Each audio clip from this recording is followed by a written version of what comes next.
Donc en 2017, le 7 décembre, j'ai eu ce fameux accident. J'étais à Abidjan pour 4 jours en plus, juste 4 jours. C'était pour une campagne d'évangélisation. Je venais aussi de sortir mon album Laisse-moi te raconter. Et donc, je voulais en profiter aussi. Bon, j'ai eu le temps juste de faire quelques émissions, télé, radio et tout. Le jour où j'ai eu l'accident. Wow. Et j'ai fait une séance shooting photo avec j'ai une structure de femmes que je dirige, qu'on appelle Toutes les femmes avec moi. Et comme les femmes sont un peu éparpillées dans plusieurs pays, et là j'avais profité pour faire un shooting avec les membres du comité de ma structure là-bas à Abidjan. On a fini, on est parti à la campagne d'évangélisation. Et puis la campagne a eu lieu. Je devais normalement chanter que le lendemain, mais comme le public n'arrêtait pas de dire mais elle est là, on la voit mais elle chante pas, pourquoi?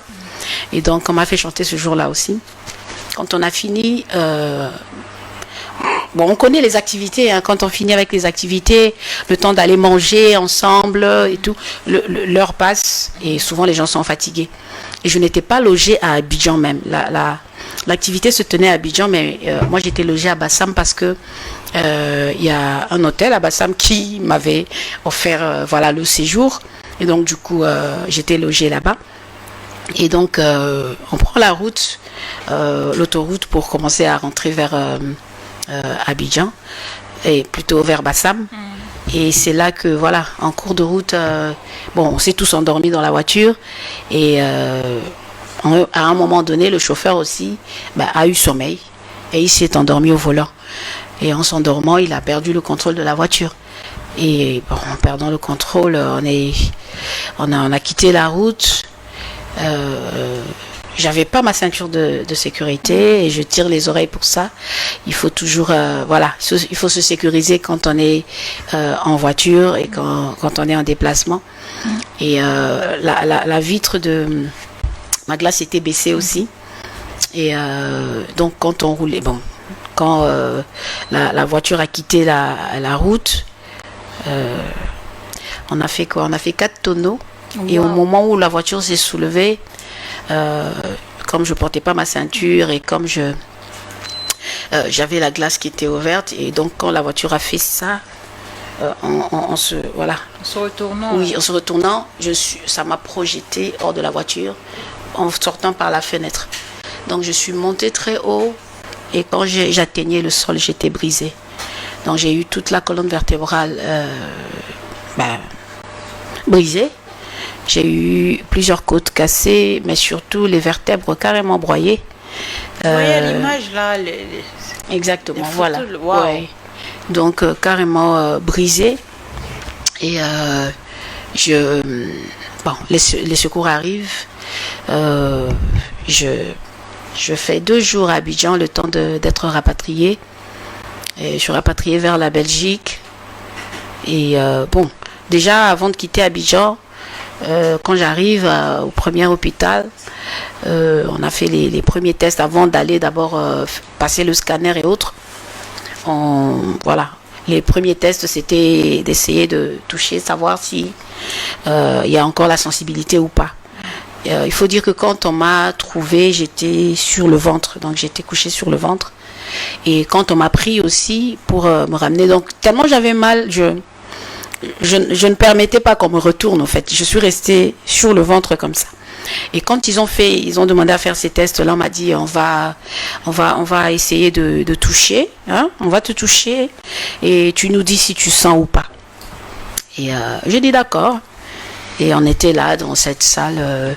Et puis voilà, j'attendais. Puis je demande, parce que la salle était trop silencieuse à ce moment-là. Je demandais, vous avez dit que vous allez toucher, et j'attends. Et puis quelqu'un vient me souffler à l'oreille, mais on t'a déjà touché. En fait, on a déjà touché. Et comme j'étais pas retournée, je ne savais pas au fait que on m'avait déjà touché. J'ai dit non, touche encore. Peut-être que j'étais un peu distraite. J'ai dit, on t'a déjà trop touché. On a touché. Et là, je comprenais que la vie était partie. j'avais perdu l'usage de mes jambes. Et ils sont passés au scanner.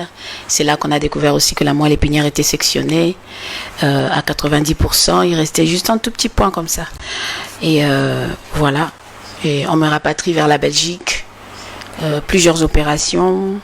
La première opération, le jour même où je suis arrivée, parce que comme les vertèbres sont partis aussi scier les nerfs. Donc, j'avais tous les nerfs qui étaient un peu déchiquetés. Et donc, du coup, la première opération, il fallait d'abord sécuriser la poche. Il y a c'est comme un truc, je ne sais pas si on va appeler ça un tissu qui recouvre les nerfs. On devait juste essayer d'arranger ça, mais pour les nerfs, on ne savait rien faire. Parce que les nerfs, c'est un peu comme un truc visqueux comme ça. Et donc, du coup, ils ne savaient pas, on ne sait pas les recoudre, on ne sait rien faire pour ça. Et c'est même ça qui m'avait vraiment mise en mal, parce que, voilà. Et donc, il y a eu toutes ces opérations, les vertèbres étaient broyées, il fallait essayer de créer une structure métallique que je porte jusqu'à présent. Quand je bouge comme ça, je le sens. J'ai ça, des métaux à l'intérieur pour pouvoir supporter ma colonne vertébrale. Ils ont fait toutes ces choses-là, mais quand les opérations sont finies, c'est là que tu demandes un peu au médecin. Parce que moi, il faut dire en réalité que je me disais, bon, non, quand je vais arriver à l'hôpital, il y aura toujours une solution. Oui. Je suis sûre que quelque chose va se passer. Après toutes ces opérations-là, je pense que voilà. Et c'est là que, en discutant avec le médecin, j'essaie un peu d'en savoir un peu plus. Est-ce que je vais retrouver de la sensibilité? C'est là que le médecin t'évite un peu, il évite de te regarder pour te dire, écoute, ok, tu vois, tu as subi trop de dégâts. Et avec les métaux qu'on t'a mis, ta guérison un peu... Je ne vais pas dire compromise, mais elle est pas évidente. Oui.